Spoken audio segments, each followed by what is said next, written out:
Hey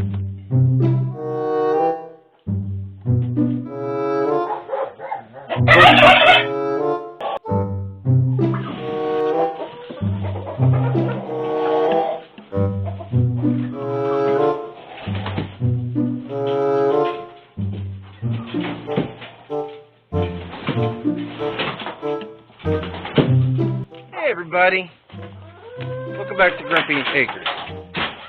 Well, as you can see, our chickens finally came home to roost, and in a good way.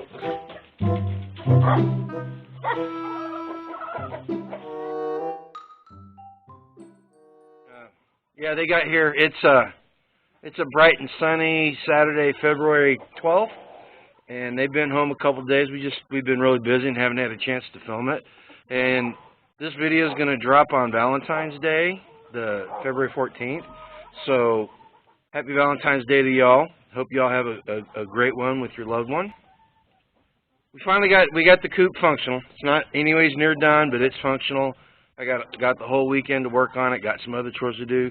But as you can see, we got the door on and it's secure. And I built the little ramp for them to go up into the coop, and they took to it really well.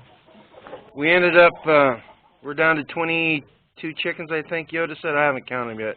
22 chickens and a Roger the turkey. And you heard him gobbling in the intro there. He's kind of confused. He looks so good. Being tagged at Dead Hedge really took care of our birds well. Roger looks good. All the hens look good. We weren't expecting to get any eggs for 3 or 4 days, and the very first day they were back, we got over a dozen of them. So they're back into the swing of things. Let's go inside, and I'll show you what we did on the inside to finish it up and make it livable for them. Well, like on the run, we got a door up. This is what happens when you mismeasure. I had the boards sitting like this when I measured them instead of like this. So I got 7 inches. See, hello, Roger. So the birds can't get through it. On the inside of the coop, we got 2 sets of nesting boxes. They've got 10 holes each. Each hole will handle 2 to 4 chickens. So we're set for quite a few egg layers. I also found an old ladder in the outbuilding. It's an old wooden ladder, and it's broken. So I brought it in here for them to roost on, so that they could have something to roost on, because they've been, well, I'll show you.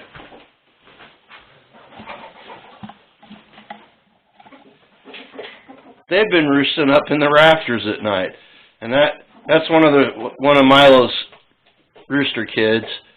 I don't think he's come down there but to eat and drink.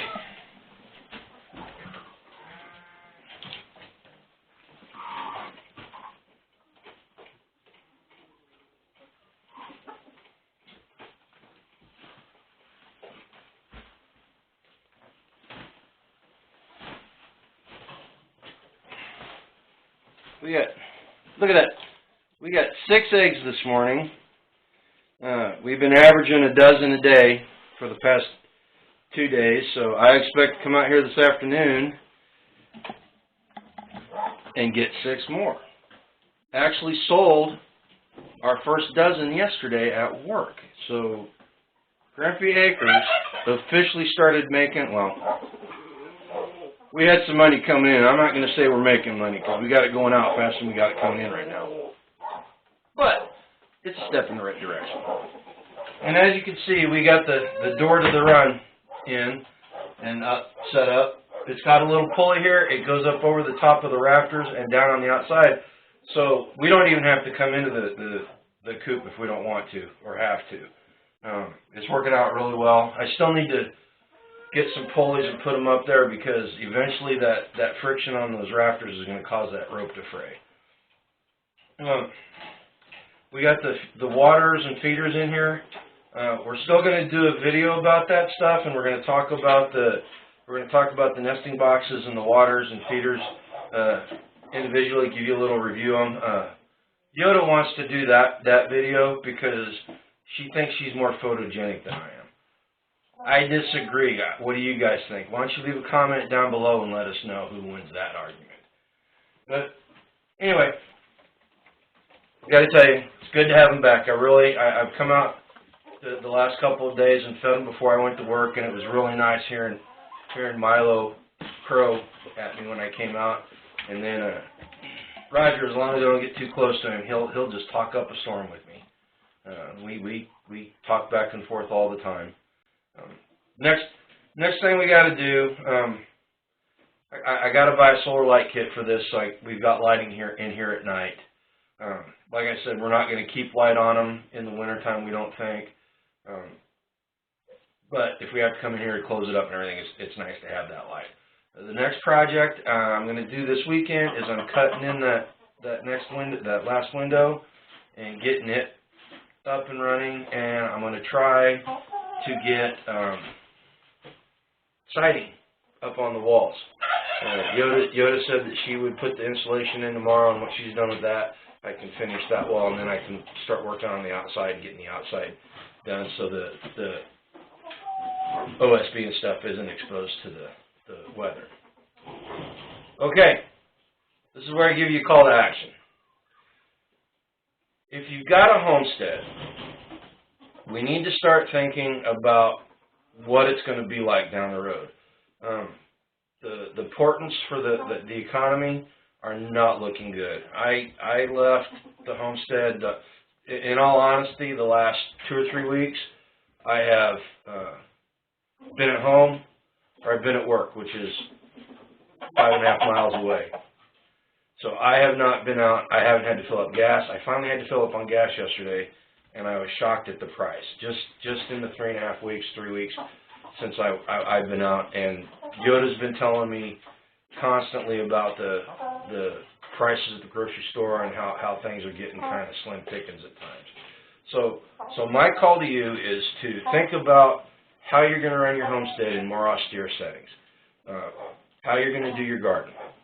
If you haven't started getting your seeds together for this spring, you need to get them. You need to make it so you can put in a garden. If you're living on a suburban lot, you need to figure out how to get a garden plot in. If you're living in an apartment, try to get out of the apartment. Try to find some place to live where you got a little bit of leg room.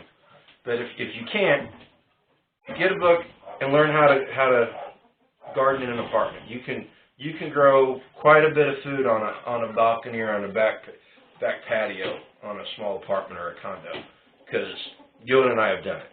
All right, we did it in a small house, we did it in a condo, and you can do it. All right. All these things add up. Whenever we start doing all these things that I'm calling you to do, they add up, and they allow us to free ourselves from the system that has shortages and is not made for us to succeed. Go out and live a life gun-free. Refugee clear.